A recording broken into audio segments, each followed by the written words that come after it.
नमस्कार दोस्तों। आइए आज सुनते हैं श्री रविन्द्रनाथ टैगोर जी के द्वारा रचित बेहद ही मर्मस्पर्शी कहानी धन की भेंट। वृंदावन कुंडू क्रोधावेश में अपने पिता के पास आकर कहने लगा, मैं इसी समय आपसे विदा होना चाहता हूँ। उसके पिता जगन्नाथ कुंडू ने घृणा प्रकट करते हुए कहा, अभागे, कृतघ्न, मैंने जो रुपया तेरे पालन पोषण पर खर्च किया है उसे चुका कर ही ऐसी धमकी देना। जिस प्रकार का खान पान जगन्नाथ के घर चला करता था उस पर कुछ अधिक व्यय न होता था। भारत के प्राचीन ऋषि मितव्ययता के लिए ऐसी ही वस्तुओं का प्रबंध कर लिया करते थे। जगन्नाथ के व्यवहार से ज्ञात होता था वह इस विषय में उन ऋषियों ही के निर्मित आदर्शों पर चलना पसंद करता था। यद्यपि वह पूर्ण रूप से इस आदर्श को निभाने में असमर्थ था।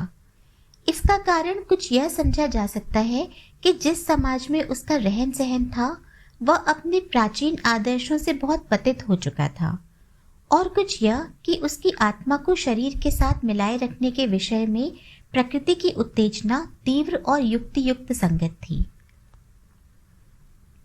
जब तक वृंदावन अविवाहित था उसका निर्वाह जैसे तैसे चलता रहा, किंतु विवाह के पश्चात उसने सीमा के बाहर इस उत्तम और सुंदर आदर्श को जो उसके महामना पिता ने निर्मित कर रखा था त्यागना शुरू कर दिया। ऐसा ज्ञात होता था कि सांसारिक सुख ऐश्वर्य के संबंध में उसके विचार आध्यात्मिकता से शारीरिकता की ओर परिवर्तित हो रहे हैं, और खाने पीने की न्यूनता से उसे भूख, प्यास, सर्दी, गर्मी और जो कष्ट भी सामने आते हैं उसने उन्हें सहना पसंद ना करके संसार के साधारण व्यक्तियों के आचरण का अनुकरण करना आरंभ कर दिया। जब से वृंदावन ने अपने पिता के निर्मित उच्च आदर्श को त्यागा तभी से पिता और पुत्र में कलह आरंभ हो गई। इस कलह ने चरम सीमा का रूप उस समय धारण किया जब वृंदावन की पत्नी अधिक रुग्ण हुई और उसकी चिकित्सा के लिए एक वैद्यराज बुलाया गया। यहाँ तक का व्यवहार भी क्षमा करने के योग्य था, किंतु जब वैद्यराज ने रोगी के लिए अधिक मूल्य की औषधि का निर्णय किया तो जगन्नाथ ने समझ लिया कि वैद्यराज अयोग्य है और वैद्य के नियमों के बिल्कुल अपरिचित। बस उसने उसी समय उनको मकान से बाहर निकलवा दिया। वृंदावन ने पहले तो पिता से काफी अनुनय विनय की कि औषधि जारी रखे, फिर झगड़ा भी किया, परंतु पिता के कान पर जूं तक न रेंगी। अंत में जब पत्नी स्वर्ग सिधार गई तो वृंदावन का क्रोध अधिक बढ़ गया और उसने अपने पिता को उसका प्राण घातक ठहराया।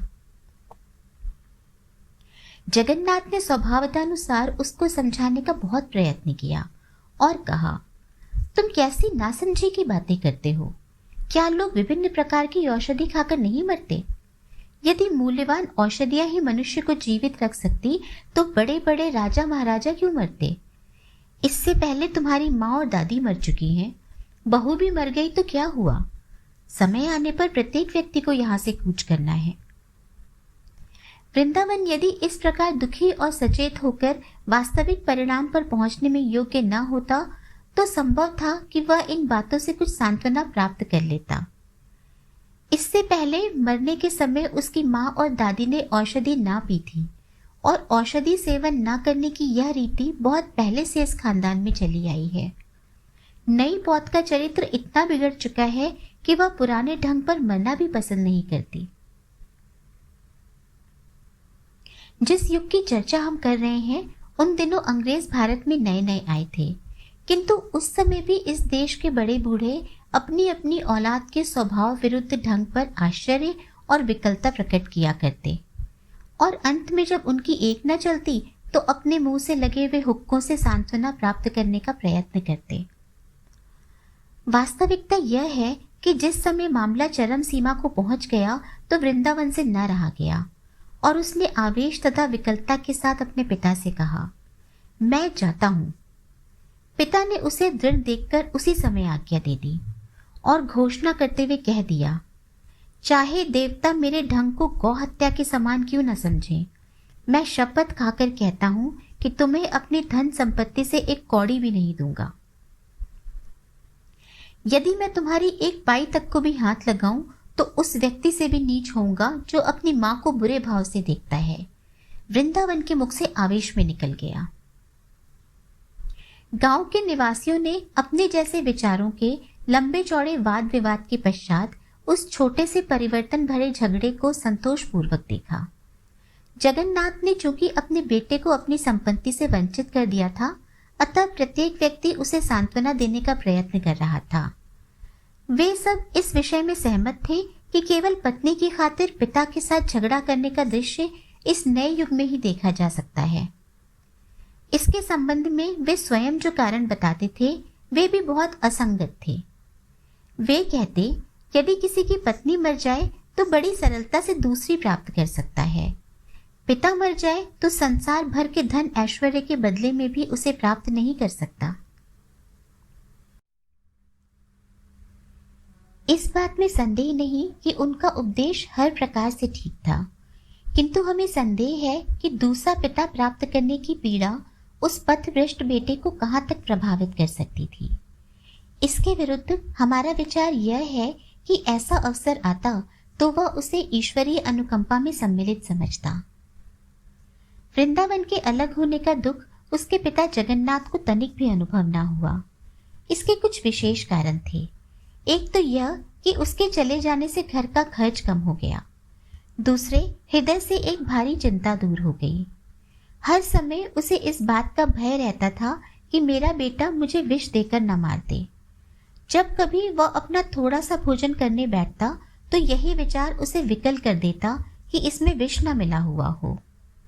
यही चिंता किसी सीमा तक वृंदावन की पत्नी का स्वर्गवास हो जाने पर दूर हो गई थी, किंतु अब वह बिल्कुल ही न रही। जिस प्रकार घने अंधियारे बादलों में चमकीली बिजली और भयंकर तूफानी समुद्र में बहुमूल्य रत्न विद्यमान रहते हैं, उसी प्रकार बूढ़े जगन्नाथ के कठोर हृदय में भी एक निर्बलता शेष थी। वृंदावन जाते समय अपने साथ अपने 4 वर्षीय पुत्र गोकुल चंद्र को भी ले गया था। चूंकि उसकी खुराक और वस्त्रों का खर्च बहुत न्यून था, इसलिए जगन्नाथ को उससे बहुत प्रेम था। जाते समय जब वृंदावन उसे अपने साथ ले गया तो सबसे पहले दुख और पछतावे की अपेक्षा उसने अपने मन में हिसाब करना शुरू किया कि इन दोनों के चले जाने से खर्च में कितनी कमी हो जाएगी।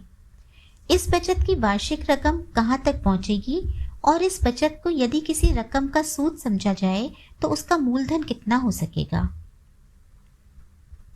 जब तक गोकुलचंद घर में था वह अपनी चंचलता से जगन्नाथ का ध्यान अपनी ओर आकर्षित रखता था, परंतु उसके चले जाने पर कुछ दिनों में ही बूढ़े को ऐसा अनुभव होने लगा कि घर काटने को दौड़ता है।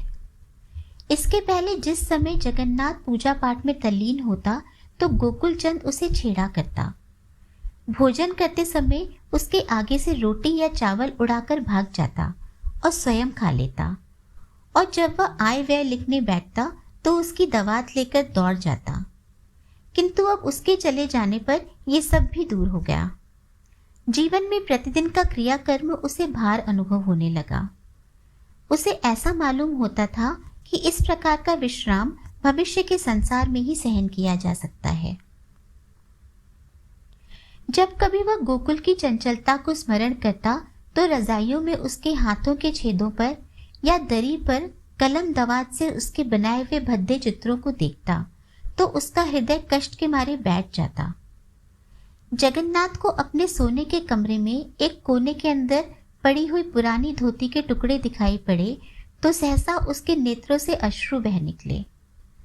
वह धोती थी जिसे गोकुल ने 2 वर्ष के अल्प समय में फाड़ दिया था, तो जगन्नाथ ने उसे झिड़का और बुरा भला कहा था, किंतु अब उसने इन टुकड़ों को उठाकर बड़ी सावधानी से अपने संदूक में रख लिया और इसकी शपथ खा ली कि यदि गोकुल उसके जीते जी फिर कभी वापस आ गया तो चाहे वह हर वर्ष एक धोती फाड़े, वह उससे कभी रुष्ट न होगा। परंतु गोकुल को न वापस आना था न आया। गरीब जगन्नाथ दिन प्रतिदिन वृद्ध होता जा रहा था और उसको खाली घर अधिक से अधिक भयावना प्रतीत होता जाता था। अंत में दशा यहाँ तक पहुंची कि वह संतोष से घर में बैठ भी ना पाता। मध्याह्न समय जब गांव के सब लोग अपने अपने घरों में सोए होते तो जगन्नाथ नारियल हाथ में लिए गलियों में घूमता दिखाई देता। गांव के लड़के जब कभी उसे अपनी ओर आता देखते तो खेल छोड़कर दूर जा खड़े होते और इस प्रकार की पद्य पंक्ति गाने लगते, जिसमें एक स्थानीय कवि ने वृद्ध जगन्नाथ के मितव्ययी स्वभाव की प्रशंसा की थी। कोई व्यक्ति भय के मारे उसका वास्तविक नाम इस डर से जबान पर न लाता कि कहीं उसे उस रोज अन्न जल प्राप्त न हो। अतः लोगों ने उसके अनेक प्रकार के नाम रख छोड़े थे। वृद्ध उसे जगन्नाथ कहा करते थे, परंतु मालूम नहीं छोटे लड़के उसे चिड़ियल क्यों कहते थे। संभव है इसका कारण यह हो कि उसका चर्म शुष्क और शरीर रक्तहीन दिखाई देता था। इन्हीं कारणों से वह प्रेत आत्माओं के समान समझा जाता था। एक दिन मध्याह्न समय जब जगन्नाथ स्वभावानुसार गांव की गलियों में आम के छतनारे वृक्षों के नीचे अपना नारियल हाथ में लिए फिर रहा था, उसने देखा कि एक लड़का जो देखने में अपरिचित मालूम होता था, गांव के लड़कों का मुखिया बना हुआ है और उन्हें कोई नई शरारत समझा रहा है। उसके महान चरित्र और उसकी कुशाग्र बुद्धि से प्रभावित होकर सब लड़कों ने इस बात का नियम कर लिया था कि हर काम में उसकी आज्ञानुसार आचरण करेंगे। दूसरे लड़कों की भांति वह वृद्ध जगन्नाथ को अपनी ओर आता देखकर भय से भागा नहीं, बल्कि उसके समीप जाकर चादर झाड़ने लगा। उसी समय उसमें से एक जीवित छिपकली निकलकर वृद्ध के शरीर पर गिरी और उसकी पीठ की ओर से नीचे उतरकर वन की ओर भाग गई। भय से वृद्ध के हाथ पांव कांपने लगे। यह देखकर सब लड़के बहुत प्रसन्न हुए और प्रसन्नता से उच्च स्वर में घोष करने लगे। वृद्ध जगन्नाथ बड़बड़ाता और गालियां देता हुआ बहुत दूर निकल गया, किंतु वह अंगोछा जो प्रायः उसके कंधों पर पड़ा रहता था सहसा गायब हो गया और दूसरे ही क्षण उस अपरिचित लड़के के सिर पर बंधी हुई पगड़ी के रूप में दिखाई देने लगा। लड़के की ओर से इस प्रकार की चेष्टा देखकर जगन्नाथ पहले तो कुछ चिंतित हुआ, फिर वह गांव की प्रतिदिन की कठोरता को इस प्रकार पराजित होते देखकर प्रसन्न भी हुआ। काफी दिनों से लड़के उसकी छाया ही देखकर दूर भाग जाया करते थे और उसे उनसे बोलने तथा बातचीत करने का अवसर ही न मिलता था। अपरिचित लड़का इस शरारत के पश्चात दूर भाग गया था, किंतु बहुत से वचन और सांत्वना देने के पश्चात वह उस वृद्ध के समीप आया। फिर दोनों में निम्न बातें होने लगी। बेटे, तुम्हारा नाम क्या है? नितई पाल। घर कहाँ है? मैं नहीं बताऊंगा। क्यों नहीं बतलाओगे? मैं घर से भाग कर आया हूं। भागे क्यों थे? मेरा पिता मुझे स्कूल जाने को कहता था। जगन्नाथ के हृदय में विचार आया, ऐसे होनहार लड़के को स्कूल भेजना कैसी व्यर्थ की बात है। वह कैसा लड़के के भविष्य के परिणाम की ओर से आंखें मीचे रहने वाला पिता होगा जो इसे स्कूल भेजना चाहता है। थोड़ी देर पश्चात वह कहने लगा, अच्छा, तुम मेरे घर रहना पसंद करोगे? लड़के ने उत्तर दिया, क्यों नहीं। उसी दिन से वह लड़का उसके घर रहने लगा। उसे घर में प्रवेश करते हुए इतना भी भय न हुआ जितना अंधेरे में किसी वृक्ष के नीचे जाने से हो सकता है। इतना ही नहीं, बल्कि उसने अपने वस्त्र और भोजन के विषय में ऐसे निर्भयतापूर्ण ढंग पर प्रश्न करने आरंभ किए जैसे वह उस घर में वर्षों से परिवार का अंग रहा है। यदि कोई वस्तु उसकी इच्छानुसार न होती तो वह जगन्नाथ से झगड़ा आरंभ कर देता। जगन्नाथ अपने बेटे को तो डरा धमका भी लेता, परंतु उसे बस में लाना सरल न था। उसे उसकी हर बात माननी पड़ती। गांव के लोग आश्चर्य में थे कि जगन्नाथ ने नितई पाल को क्यों इस प्रकार सर पर चढ़ा रखा है। यह सर्वविदित था कि वृद्ध अब कुछ दिन नहीं तो कुछ सप्ताह का अतिथि है और वे इस बात को सोचकर बहुत दुखित होते थे कि उसके स्वर्ग से धरने पर उसकी संपत्ति का अधिकारी यही लड़का होगा। वे सब इस बात पर लड़के से ईर्ष्या करने लगे थे।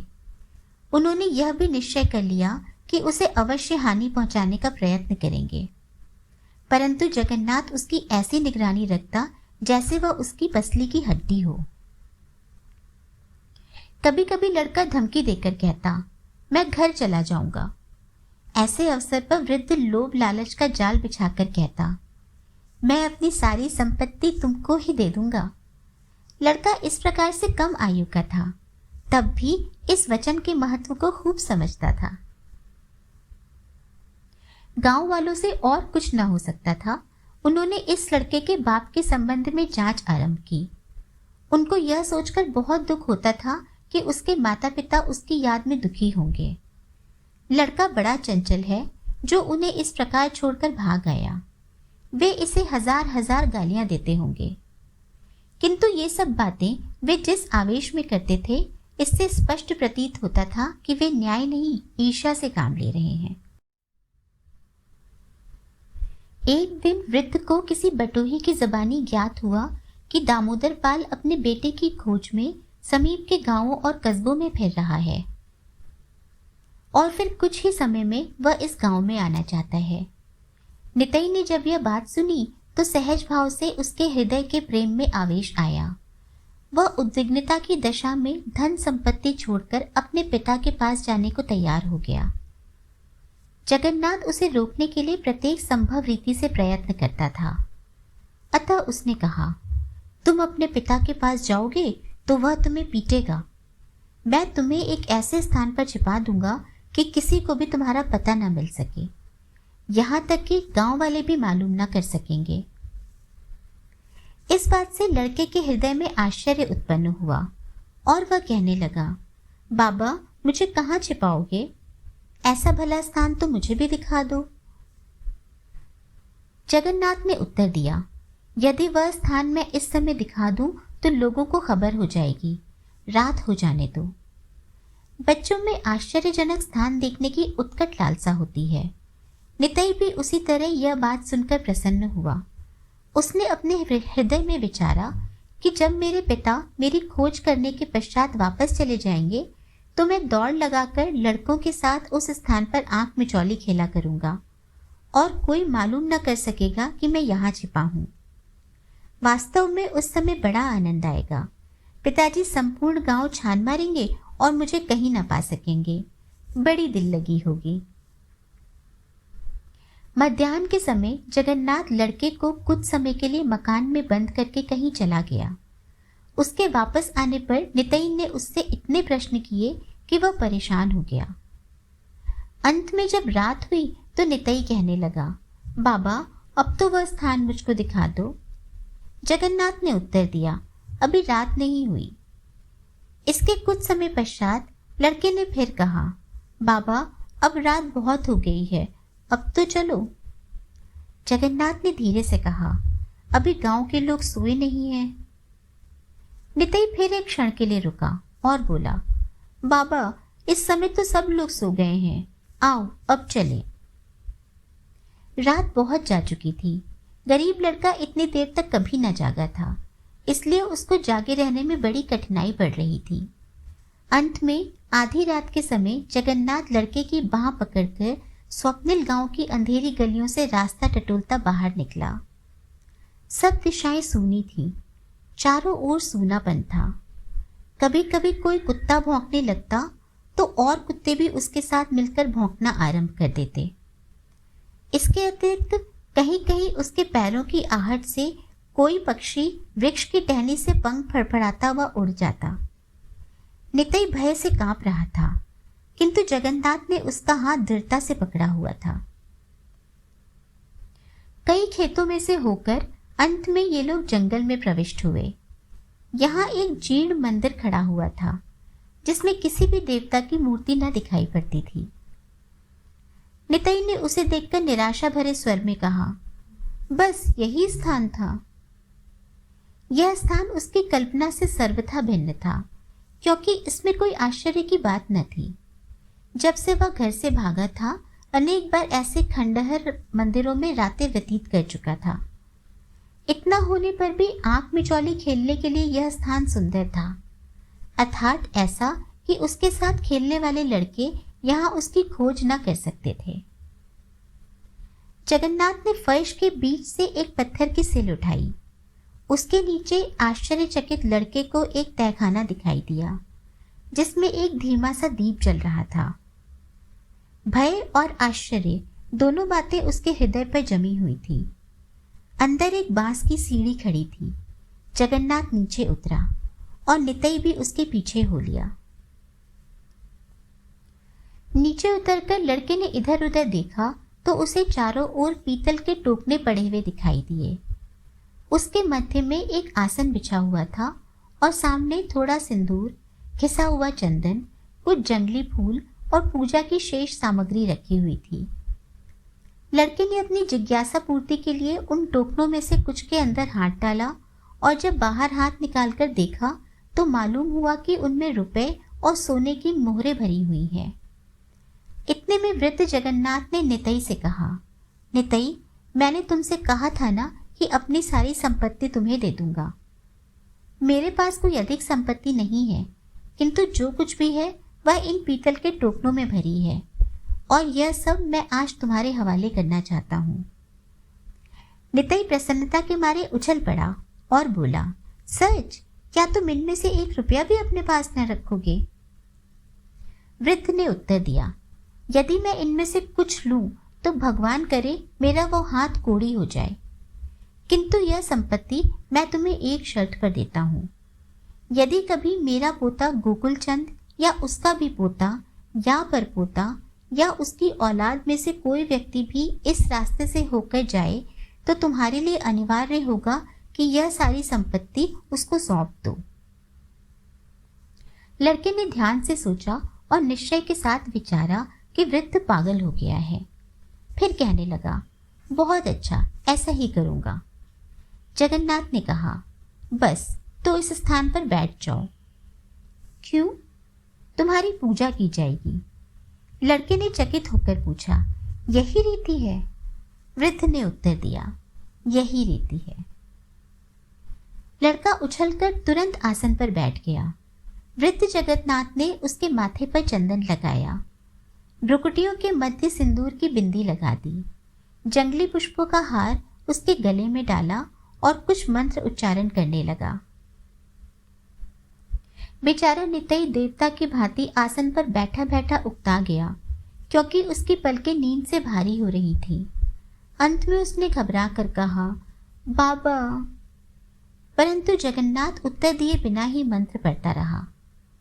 अंत में मंत्रों का सिलसिला समाप्त हुआ और जगन्नाथ ने बड़ी कठिनाई से एक टोकने को खींचकर लड़के के सम्मुख रखा और ये शब्द विवशता से उसके मुख से कहलवाए, मैं सच्चे हृदय से प्रतिज्ञा करता हूँ कि इस सारी धन संपत्ति को गोकुलचंद कुंडू या वृंदावन कुंडू, वल्द जगन्नाथ कुंडू या गोकुलचंद कुंडू के बेटे, पोते, परपोते या उसकी औलाद के किसी व्यक्ति को जो इसका वास्तविक और योग्य उत्तराधिकारी होगा दे दूंगा।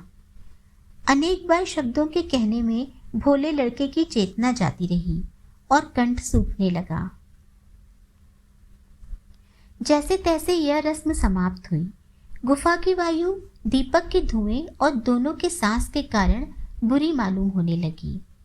नितई को अपना कंठ मिट्टी की भांति सूखा और हाथ पांव जलते हुए अनुभव हो रहे थे।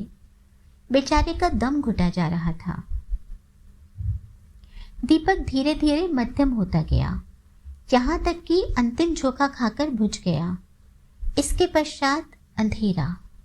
नितई को ऐसा लगा कि वृद्ध जल्दी जल्दी सीढ़ी से ऊपर चढ़ रहा है। उसने घबरा कर पूछा, बाबा, तुम कहाँ जा रहे हो? जगन्नाथ ने निरंतर ऊपर की ओर चढ़ते हुए उत्तर दिया, मैं अब जाता हूँ, तुम यहाँ रहो, यहाँ तुम्हें कोई ढूंढ न सकेगा।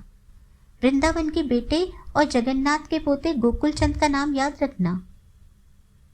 इसके पश्चात उसने ऊपर जाकर सीढ़ी खींच ली। लड़के ने अवरुद्ध और दयनीय स्वर में कहा, मैं अब अपने पिता के पास जाना चाहता हूँ, मुझे यहाँ भय लगता है। जगन्नाथ ने उसकी परवाह न करते हुए गुफा के मुंह पर पत्थर की शिला रख दी।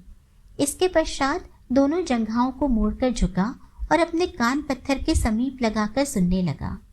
अंदर से आवाज आई, बाबा जी, बाबा जी। फिर किसी भारी वस्तु के फर्श पर गिरने की आवाज सुनाई दी और इसके बाद निस्तब्धता छा गई। इस प्रकार अपनी संपत्ति उसको सौंपकर वृद्ध जगन्नाथ ने जल्दी जल्दी पत्थर के ऊपर मिट्टी डालनी आरंभ कर दी। उस पर उसने टूटी फूटी ईंटें और चूना रख दिया और फिर मिट्टी बिछाकर उसमें जंगली घास और बूटियों की जड़ें गाड़ दी। रात संभवतः समाप्त हो चुकी थी, परंतु वह उस स्थान से हटकर घर न जा सका। रह रहकर अपना कान पृथ्वी पर लगाता और आवाज सुनने का प्रयत्न करता। ऐसा मालूम होता था कि अब भी उस गुफा के अंदर या पृथ्वी की अथाह गहराइयों में से एक वेदना युक्त क्रंदन सुनाई दे रहा है। उसे ऐसा भान होता था कि रात में आकाश पर केवल वही एक आवाज छाई हुई है और संसार के सब व्यक्ति उस आवाज से जागकर बिस्तरों में बैठे उसे सुनने का प्रयत्न कर रहे हैं। पागल वृद्ध आवेश में आकर और अधिक मिट्टी डाले जाता था। वह चाहता था कि उस आवाज को दबा दे, किंतु इस पर भी रह रहकर वह आवाज उसके कानों में आ रही थी। बाबा जी, हाय बाबा जी। उसने पूरी शक्ति से धरती पर पांव मारकर चिल्लाते हुए कहा, चुप रहो, लोग तुम्हारी आवाज सुन लेंगे। फिर भी उसे मालूम हुआ कि हाय बाबा जी, हाय बापू की आवाजें रह रह कर सुनाई दे रही हैं। इतने में सूर्य उदय हुआ और जगन्नाथ कुंडू मंदिर को छोड़कर खेतों की ओर आ गया। वहां भी किसी ने उसको पीछे से आवाज दी, बापू। घबराहट की दशा में जगन्नाथ ने पीछे फिरकर देखा तो उसका पुत्र वृंदावन था। वृंदावन कहने लगा, मुझे पता चला है मेरा बेटा आपके घर में छिपा हुआ है, उसे मुझे दे दो। यह सुनकर वृद्ध के नेत्र विस्तृत हो गए, मुंह चौड़ा हो गया और उसने मुड़कर पूछा, क्या कहा, तुम्हारा बेटा? वृंदावन ने कहा, हाँ, मेरा बेटा गोकुल। अब उसका नाम निताई पाल है और मैंने अपना नाम दामोदर पाल प्रसिद्ध कर रखा है। तुम्हारी मनहूसी और कंजूसी की बात चारों ओर इतनी अधिक फैल चुकी थी कि विवश होकर मुझे अपना वास्तविक नाम बदलना पड़ा, वरना संभव था कि लोग हमारा नाम लेने से भी सकुचाते। वृद्ध ने धीरे से दोनों हाथ सिर के ऊपर उठाए। उसकी उंगलियां इस प्रकार कांपने लगी मानो वह वायु में किसी अदृश्य वस्तु के पकड़ने का प्रयत्न कर रही हो। फिर वह अचेत होकर पृथ्वी पर गिर पड़ा। जब उसे चेत हुआ तो वह अपने बेटे की बाह पकड़कर उसे घसीटता हुआ पुराने मंदिर के समीप ले गया और पूछने लगा, तुम्हें इसके अंदर से रोने की आवाज सुनाई देती है? वृंदावन ने उत्तर दिया, नहीं। वृद्ध ने कहा, ध्यान से सुनो, कोई आवाज अंदर से बाबा जी कहती सुनाई नहीं देती? वृंदावन ने फिर कान लगाकर उत्तर दिया, नहीं।